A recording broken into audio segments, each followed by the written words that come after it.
हमारी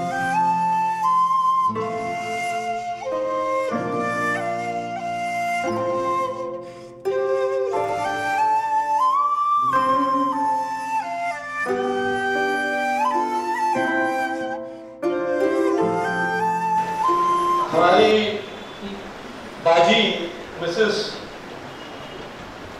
मुमताज मुनव्वर पीरवाई साहिबा जो है वो पूना कॉलेज और मराठी साहित्य सम्मेलन उर्दू में भी आपको आप जो है मतलब साहित्य किताब जो हुई आपकी एक जो है समझो कि मजमुआ आया है और बहुत सी मतलब वो गूगल में तो आप सारी चीजें देखेंगे बहुत मतलब इन्होंने काम किया है। आप खास तौर से आज के प्रोग्राम के लिए आप पूना से आई हैं और शौहर साहब के साथ डॉक्टर साहब आपको जरा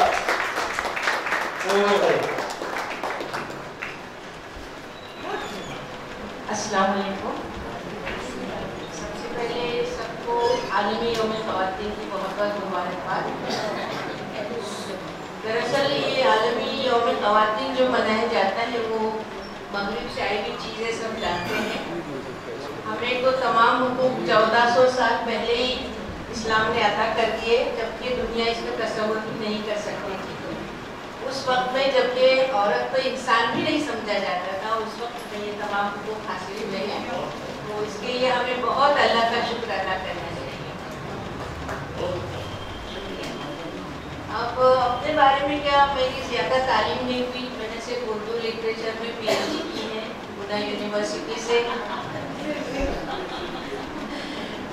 और पिछले तकरीबन 40 साल से मैं तालीमी मैदान में काम करती हूँ, यानी सोशल सर्विस करती हूँ, ख़ासतौर पे लड़कियों के लिए और उसमें ख़ासतौर पे मुस्लिम लड़कियों के लिए। जो अभी उन्होंने बात बताई कि मुस्लिम लड़कियाँ को एनकरेज करना चाहिए, तो अल्हम्दुलिल्लाह इस 40 साल की मेहनत का फल ये है कि आज हर फील्ड में लड़कियां आगे हैं। मैं पूना के ताल्लुक से बता सकती हूँ कि ऐसा कोई फील्ड नहीं जिसमें मुस्लिम लड़कियां नहीं जा रही हैं, यानी ऐसे फील्ड जो कि हम कभी तसव्वुर नहीं कर सकते थे। जैसे डॉक्टर और इंजीनियर के हम और कुछ सोचते नहीं, लेकिन बहुत से फील्ड्स हैं जहाँ पे हमारी मुस्लिम लड़कियाँ जा रही हैं, पूरे हिजाब के साथ जा रही हैं, MNC मल्टीनेशनल कंपनीज में काम कर रही हैं पूरे हिजाब के साथ। और क्या चाहिए, और हाईली क्वालिफाइड है, हर फील्ड में हाईली क्वालिफाइड, चाहे वो आर्किटेक्चर हो, चाहे फार्माकोलॉजी हो, फार्मेसी हो, डॉक्टर इंजीनियर। तो मैं गिन नहीं सकती कितनी लड़कियां। पूना में आज़म कैंपस नाम का एक इदारा है जहाँ पे तकरीबन तमाम फील्ड के तमाम फैकल्टीज़ के कॉलेजेस हैं, up to PhD art science commerce के अलावा भी जो भी दूसरे प्रोफेशनल कॉलेजेस हैं। नहीं, मैं एक ट्रस्टी हूँ वहाँ पर ऑर्डिनरी सी, लेकिन मैंने हमेशा न सिर्फ अपने मुस्लिम कम्युनिटी में, मैं बहुत सारे नॉन मुस्लिम NGOs से भी जुड़ी हुई हूँ, जैसे रोटरी क्लब है, इनर व्हील क्लब है, सरकमिस्ट इंटरनेशनल है, ऐसे 50। वहाँ भी मैं लड़कियों को, जो भी गरीब बस्ती में लड़कियाँ लोग रहते हैं, उनकी लड़कियों की तालीम के लिए हमेशा मैं काम करती रही हूँ और इंशाल्लाह आगे भी करती रहूँगी जब तक हूँ मैं जिंदा और अल्लाह जब तक मुझे ताकत है। थोड़ा सा अभी झुकाव भी है तो शायरी भी करती हूँ। अभी मेरा एक मजमुआ शायर हुआ है अंदाज़े बयां और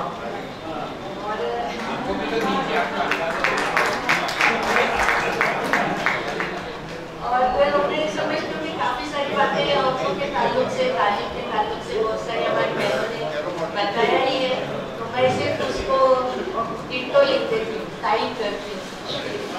और जुबैर आज़मी साहब को बहुत बहुत मुबारकबाद, उर्दू मरकज़ को बहुत मुबारकबाद, आपके तमाम कार को मुबारकबाद कि आप एक उर्दू का कॉज लेकर चले हैं और काम कर रहे हैं।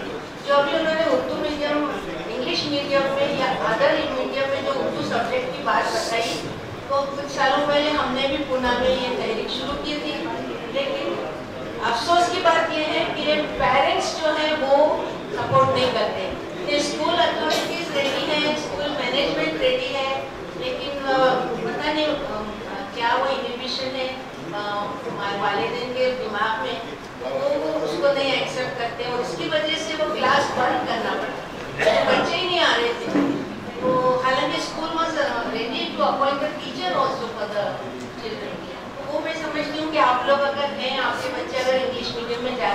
शौक से अंग्रेजी पढ़ाई है। मैं अंग्रेजी तालीम के खिलाफ बिल्कुल नहीं हूँ।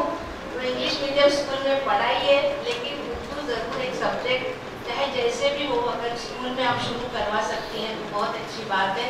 और उसके लिए मरकज़, उर्दू मरकज़ जैसी तंजीम आपके पास है जो आपको पूरी मदद करेगी।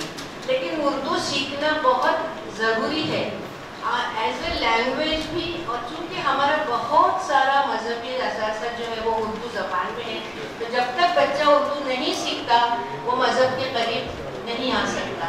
ये मेरा अपना मुशाहिदा है, खैर मैं गलत भी हूँ, लेकिन उसके लिए उर्दू सीखना बहुत ज़रूरी है।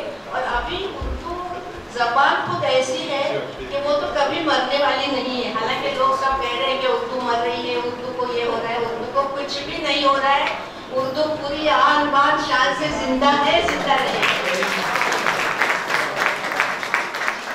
मैं बहुत सारे, जैसे मैंने बताया, मैं उर्दू, हिंदी, मराठी तीनों ज़बानों में लिखती हूँ।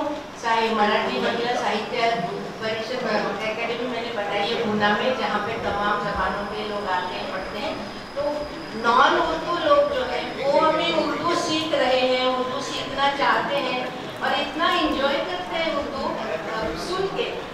उनकी समझ में कुछ आता है, कुछ नहीं भी आता है, लेकिन उसके बावजूद वो कहते हैं कि हमारे कानों को बहुत अच्छी लगती है